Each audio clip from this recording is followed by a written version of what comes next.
a lot about Kamala Harris over the past year, and frankly, it hasn't been pretty. The damning picture, which emerges from Senator Harris's record in California and on the 2020 campaign trail, is that of someone who bends under pressure, and in particular, bends to accommodate the rich and the powerful.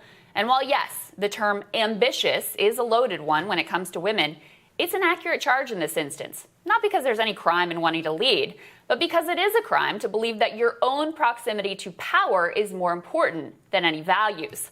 And it is certainly a crime to misuse your position to trot on the vulnerable and coddle the powerful, as Kamala Harris has done in service of her ambition.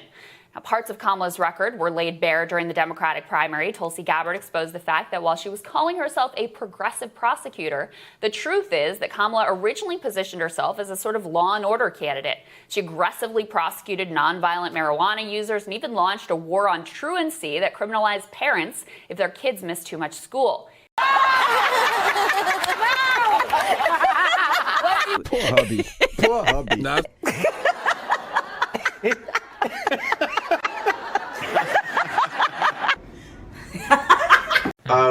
But in terms of this VP thing, she says, "Oh, I'm not thinking about it at all. I don't care about it." Oh, come on!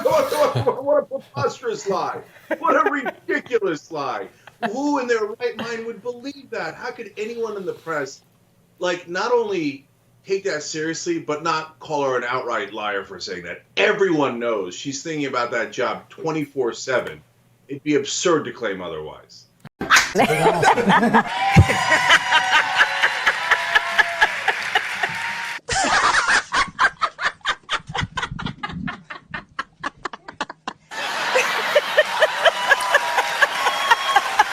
Here she is chuckling about her lock-em-up approach. I would not be standing here were it not for the education I received. And I know many of us will say the same thing. And I believe a child going without an education is tantamount to a crime. So I decided I was going to start prosecuting parents for truancy. Well, this was a little controversial in San Francisco. But that's actually only half the story. The other half has been exposed in reporting by Aaron Glantz, David Sirota, and others. As she was throwing the book at the poor, Harris was letting the well-connected loot with impunity. As Aaron Glantz writes in his book Homewreckers, Kamala Harris declined to go after Steve Mnuchin's One West Bank for foreclosure fraud in spite of the strong recommendations of her own staff to prosecute. In a 25-page memo, Harris's staff laid out the case against One West Bank, citing widespread misconduct. Harris later received a campaign donation from Mnuchin when she ran for Senate. He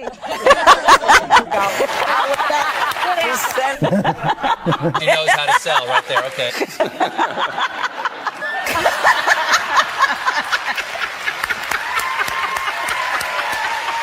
He fiercely fought wrongful convictions and was shamed by judges.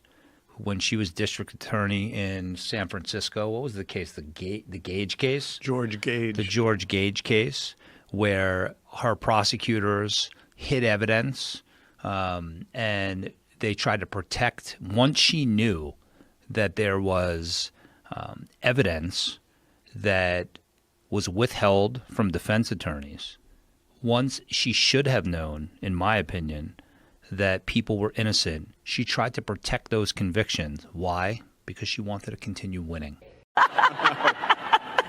Yeah, exactly. So, she's still got a sense of humor. Right? When it came to holding California's powerful tech industry to account, Harris has been equal parts restrained and chummy. In fact, as Zach Carter reports, Harris was California AG at a critical time during the growth of these Silicon Valley behemoths. As the state's top prosecutor, she was perfectly positioned to check their expansionary ambitions, but instead, she sat back and did nothing, becoming a favorite of the industry and the Silicon Valley donor community. Facebook acquired WhatsApp and Instagram on her watch, and she didn't do much of anything. Well, I shouldn't say she did nothing. She did pass along a glossy headshot and self-congratulatory lean-in story to help Facebook's COO, Sheryl Sandberg, out with her book launch. And I think in New Hampshire, you're going to swing left. So, Kamala Harris, I just noticed this because have you seen that CNN has been promoting that they're going to do a 1 hour town hall with Kamala Harris? So they're going to do a 1 hour town hall tomorrow night at 10 p.m. Eastern. So I found that interesting because I didn't see CNN doing a 1 hour town hall with Tulsi Gabbard when she announced.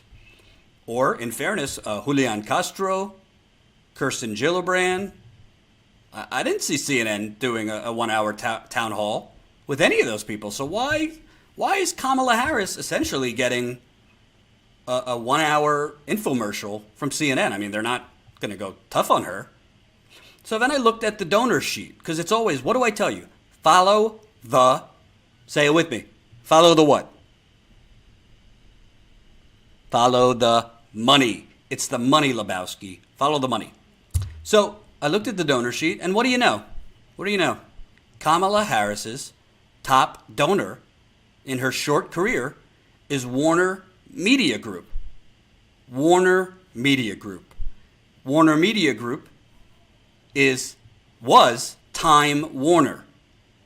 Time Warner was the parent company for CNN as of last year.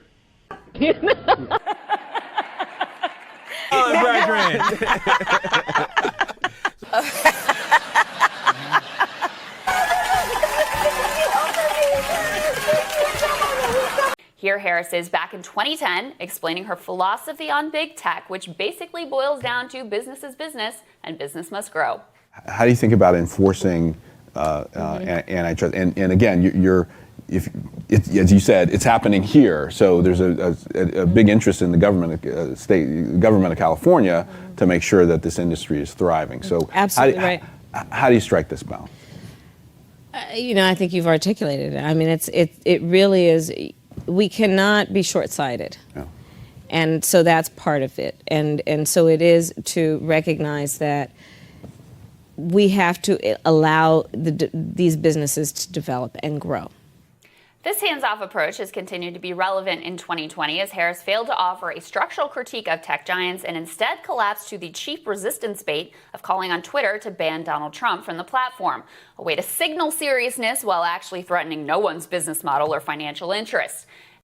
Okay, so joining us now from New York. I want to bring the conversation back to the broken criminal justice system that is disproportionately negatively impacting black and brown people all across this country today. Now, Senator Harris says she's proud of her record as a prosecutor and that she'll be a prosecutor president, but I'm deeply concerned about this record. There are too many examples to cite, but she put over 1,500 people in jail for marijuana violations and then laughed about it when she was asked if she ever smoked marijuana. She blocked evidence. That would have freed an innocent man from death row until the courts forced her to do so. She kept people in prison beyond their sentences to use them as cheap labor for the state of California. And she fought to keep cash bail system in place. That impacts poor people in the worst kind of way. Okay, now because you'll need some help. Maybe you can have Look fantastic. no. Please let it not be Kamala. Please let it not be Kamala. Please let it not be Kamala.